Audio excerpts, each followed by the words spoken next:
किसान सभेच्या वतीनं आझाद मैदानवर प्रचंड मोर्चा आणि त्यानंतर 10 ऑगस्ट रोजी संबंध महाराष्ट्रभर जे प्रचंड जेलभरो आंदोलन झालं आणि त्यानंतरही प्रश्न सुटले नाही तर आम्ही मंत्र्यांच्या दारासमोर महामुक्काम आंदोलन करू अशा प्रकारचा जो इशारा देण्यात आला, या पार्श्वभूमीवर राज्य सरकारने 3 मंत्र्यांच्या उपस्थितीमध्ये किसान सभेबरोबर वेगवेगळ्या प्रश्नांवर चर्चा सुरू केलेली आहे.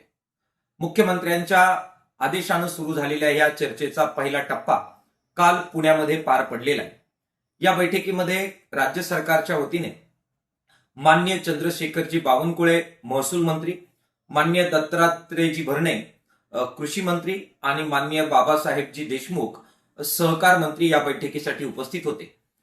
त्याचबरोबर कृषी सचिव, कृषी आयुक्त आणि इतर अनेक खात्यांचे संबंधित अधिकारी हे कालच्या बैठकीला हजर होते.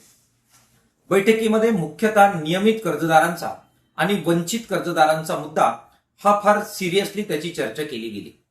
त्याच्यामध्ये मान्य झालेल्या मागण्यांची माहिती मी आपल्याला देतो आहे. आपल्याला माहिती आहे की 2009, 2017 आणि 2019ला ज्या कर्जमाफ्या झाल्या याच्यामधून वेगवेगळ्या कारणांमुळे जे शेतकरी वंचित राहिलेले होते त्यांना कर्जमाफीचा लाभ देण्याच्या बद्दलचा मुद्दा हा किसान सभेच्या वतीनं मांडण्यात आला. त्याच्यामध्ये विशेषतः 2019 मध्ये वन टाइम सेटलमेंटची योजना त्या कर्जमाफीच्या योजनेमध्ये नव्हती. त्यामुळे 2 लाखाच्या वर ज्यांचं कर्ज आहे ते सगळे लोक वंचित राहिलेले होते. हा नवा मुद्दा माननीय मंत्री महोदयांच्या निदर्शनास आम्ही आणून दिला. त्यांनी तातडीने कृषी आयुक्त आणि कृषी सचिव यांना याबाबतचा प्रस्ताव तयार करायला लावला आणि या शेतकऱ्यांना या कर्जमाफीमध्ये कसे समाविष्ट करण्याबाबत काय करता येईल याबाबतचे निर्देश दिलेले आहेत. त्याच्याच बरोबर 2017 मध्ये सुद्धा जे शेतकरी वंचित राहिले, विशेषतः 2017 आणि 2019 मध्ये प्रोत्साहन अनुदानाच्या सुरुवातीला काही याद्या आल्या, मात्र त्यानंतर ह्या याद्या आल्याच नाहीत. 2019 ची प्रोत्साहन योजना 2022 मध्ये लागू करण्यात आली, याच्या सुद्धा काही याद्या आल्या नाहीत आणि त्यामुळे प्रोत्साहन अनुदानातून सुद्धा मागच्या कर्जमाफीमध्ये जे शेतकरी वंचित राहिलेले आहेत त्याचा सबंध रिव्ह्यू घेऊन त्यांना सुद्धा प्रोत्साहन अनुदान देण्याच्या बद्दल काय करता येईल याच्याबद्दलचे तातडीने निर्णय घेण्याच्या बाबतचं आम्हाला आश्वस्त करण्यात आलेले आहे. त्याचबरोबर जे शेतकरी ज्यांचे आयडी निघत नाही, फार्मर आयडी निघालेले नाही आहेत, अंगठे उमटत नाही आहेत, बाकीचे काही प्रश्न आहेत, फार्मर आयडीचं सत्यापन पेंडिंग आहे, या सगळ्यांचे प्रश्न आम्ही मांडले. या कोणत्याही पातळीवर फार्मर आयडी नाही किंवा बाकी काही इश्यू झालेले आहेत म्हणून कर्जमाफीमधून एकही शेतकरी पात्र असताना वंचित राहणार नाही याच्याबद्दल आम्हाला आश्वासन मंत्री महोदयाने दिलेलं आहे आणि त्याबाबतचे निर्देश सुद्धा तत्काळ संबंधित अधिकाऱ्यांना देण्यात आलेले आहेत. त्याचबरोबर जे सिंचनाच्या पाईपलाईन करण्यात आल्या, सायपन करण्यात आल्या, त्याचं कर्ज माफ करण्याचा निर्णय मागे झालेला होता. मात्र मध्यंतरीच्या काळात, कोविडच्या काळात ती प्रक्रिया थांबली. आता नवीन आदेश आलेले आहेत की ते कर्ज हे व्याज आणि मुद्दल या दोघांसह माफ केलं पाहिजे.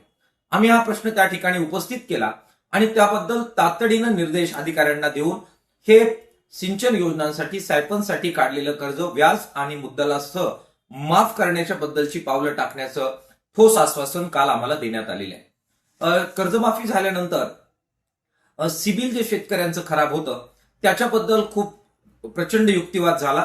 त्या पार्श्वभूमीवर तातडीने सरकार संबंधित सर्व यंत्रणांशी बोलेल, ज्या गाईडलाईन आहेत त्याचा पूर्ण अभ्यास करेल आणि शेतकऱ्याचं सिबिल हे अजिबात खराब होणार नाही. पीक कर्ज तर त्याला कोणत्याही परिस्थितीमध्ये मिळणारच आहे, मात्र इतर कर्ज सुद्धा त्याला कशा प्रकारे मिळण्यासाठी तो पात्र राहील याच्याबद्दल पूर्ण काळजी घेण्याचं आश्वासन काल आम्हाला देण्यात आलेलं आहे. कर्जांचं जे पुनर्गठन झालं ते काय आम्ही केलेलं नाहीये, ते सरकारने केलेलं आहे, बँकांनी केलेलं आहे. मात्र असे शेतकरी आता कर्जमाफीला पात्र दिसत नाहीयेत, ते नियमित कर्जदार दिसत आहेत. तर याबाबत सुद्धा अत्यंत महत्वाचा निर्णय येत्या मंत्रिमंडळाच्या बैठकीमध्ये आम्ही करू अशा प्रकारे आम्हाला आश्वस्त करण्यात आलेले आहे. या सगळ्या जोडीला सर्वांच्या अत्यंत महत्वाचा आणि काळजीचा विषय हा नियमित कर्जदारांचा आम्ही मांडला. खूप डिटेल चर्चा झाली. आम्ही नियमित कर्ज भरलं, कर्जाची परतफेड केली म्हणजे पाप केलं का, अशा प्रकारची भावना सबंध महाराष्ट्रभर नियमित कर्जदारांच्या मनामध्ये आहे. नियमित कर्जदारांना पहिल्या योजनेमध्ये 25,000, दुसऱ्या योजनेमध्ये 50,000, तेही सगळं व्यवस्थित दिले नाही आणि आता फक्त 50,000वर तुम्ही आमची वळवणूक करता, ही अत्यंत जखम ही हृदयाला ह्या नियमित कर्जदारांच्या झालेली आहे. याच्याबद्दल आमच्या सर्व नेत्यांनी सरकारच्या ह्या तिन्ही मंत्र्यांना पुन्हा एकदा अत्यंत कळकळीने सांगितलं की हे कर्ज माफ केलं पाहिजे. याच्यावर माननीय महसूल मंत्री, सहकार मंत्री आणि कृषी मंत्री तिघांनीही आम्हाला प्रचंडपणाने या सगळ्या शेतकऱ्यांचे फोन येत आहेत. आम्हाला सुद्धा लोक येऊन याबाबत विचारतायत, मुख्यमंत्री साहेबांना विचारतायत. त्यामुळे येत्या बैठकीमध्ये तातडीनं हा मुद्दा घेऊ. विशेषतः त्यासाठी जी समिती गठीत करण्यात आलेली आहे त्याच्या पुढे कॉन्क्रीट प्रस्ताव ठेवू आणि त्याबाबत निर्णय करू असं आम्हाला सांगण्यात आलं. मात्र या प्रश्नावर आम्ही अत्यंत अडून बसलेलो होतो. आम्ही म्हटलं की हे एवढ्यावर उत्तर होणार नाही, तुम्ही याच्याबद्दल ठोस आत्ता निर्णय करा, जेणेकरून आपल्याला शेतकऱ्यांना, ह्या सगळ्या नियमित कर्जदार शेतकऱ्यांना आपल्याला विश्वासात घेता येईल आणि त्यांना दिलासा देता येईल. त्याच्यावर प्रचंड युक्तिवाद झाला. मंत्र्यांनी, अधिकाऱ्यांनी युक्तिवाद केले आणि त्यांचं एकच म्हणणं होतं की आम्हाला या सगळ्या निर्णयासाठी नक्की किती पैसे लागतील. 2 लाख द्यायचे असेल तर 23,63,000 शेतकरी यांचं काही प्रत्येकाचं 2 लाख कर्ज नाहीये, कोणाचं 50,000 आहे, कोणाचं 40,000 आहे. त्याच्याबद्दल आपल्याला काय करायचं आणि म्हणून अमाऊंट किती लागेल, याची तरतूद कशी करणार, याच्याबाबत सविस्तर चर्चा मंत्रिमंडळामध्ये आणि कर्जमाफीची जी योजना तयार करण्यात आलेली आहे त्या योजनेच्या समितीच्या बरोबर आणि अधिकाऱ्यांबरोबर आम्हाला बसावं लागेल. त्याचबरोबर फायनान्स मिनिस्ट्रीचा सुद्धा आम्हाला सल्ला घ्यावा लागेल. यासाठी काही वेळ आम्हाला द्या. आम्ही फार आक्रमकपणाने हे मांडत होतो की 20 तारखेच्या आत हे संपवा, परंतु त्यांनी खूप एक प्रकारे विनंती केली की 20 तारखेच्या आत हे शक्य नाहीये, त्याला वेळ लागेल. आणि म्हणून अत्यंत घमासान चर्चा झाल्यानंतर किती रुपये या कर्जमाफीसाठी लागतील, कसे उपलब्ध करता येतील, काय नियम त्याच्यासाठी करावे लागतील, याच्याबद्दल 30 तारखेपर्यंतची मुदत ही राज्य सरकारला या संदर्भामध्ये देण्यात आलेली आहे. या 30 तारखेच्या आत बावनकुळे साहेबांनी सर्वांच्या समक्ष जवळजवळ एक 70-80 लोक हे त्या ठिकाणी होते. मोठ्या सभागृहामध्ये ही चर्चा झालेली होती. त्याच्यामध्ये हा शब्द दिलेला आहे की 30 तारखेच्या आत कोणत्याही परिस्थितीमध्ये याच्याबद्दल कर्जमाफीच्या मंत्रिगटाची पण बैठक होईल. त्याच्यामध्ये हा प्रस्ताव येईल, मंत्रिमंडळामध्ये हा निर्णयाच्या बाबत चर्चा होईल आणि किसान सभेच्या शिष्टमंडळाला या मंत्रिगटाबरोबर आणि मुख्यमंत्र्यांबरोबर परत एकदा बोलून याच्याबद्दल आम्ही कॉन्क्रीट काय करता येईल ते सांगू.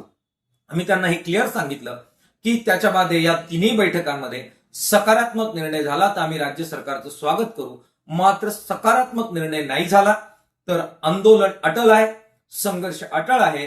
कोणत्याही परिस्थितीत नियमित कर्जदारांच्या बद्दल माघार किसान सभा घेणार नाही, हा ठोस प्रकारचा एक प्रकारे इशारा किंवा निर्णय आम्ही सर्वांच्या समक्ष हे नियमित कर्जदारांच्या बाबत आम्ही दिलेला आहे. नियमित कर्जदारांची आता जबाबदारी वाढते की किसान सभा अत्यंत चिकाटीने, सातत्याने, प्रचंड कष्ट घेऊन युक्तिवाद करत असेल, आंदोलन करत असेल तर नियमित कर्जदारांनी सुद्धा हातपाय हलवले पाहिजेत. तुम्ही सुद्धा वेगवेगळ्या ठिकाणी तोपर्यंत दबाव वाढवला पाहिजे, मंत्र्यांकडे गेलं पाहिजे, तुम्ही निवडून दिलेल्या खासदारांकडे गेलं पाहिजे आणि फेसबुक आहे, व्हॉट्सअप आहे, बाकी माध्यम आहेत, आपले वेगवेगळे इन्फ्लुएन्सर आहेत, वेगवेगळे शेतकरी नेते आहेत, या सगळ्यांच्या माध्यमातून नियमित कर्जदारांच्या कर्जमाफीचा दबाव या 30 तारखेपर्यंत वाढवला पाहिजे. तो निर्णय 30 तारखेच्या आत जर झाला नाही तर लढाई करावी लागणार आहे. त्यामुळे हातपाय गाळून जर तुम्ही बसणार असाल आणि फक्त चर्चेतून हे प्रश्न सुटतील असं आपला कळणार असेल तर ते आपण दूर केलं पाहिजे. आणि प्रचंड असंतोष लोकांमध्ये आहे, तो राज्य सरकारपर्यंत किसान सभा पोहोचवत आहे, आम्ही पोहोचवत आहोत, तुम्ही सुद्धा तो पोहोचवला पाहिजे.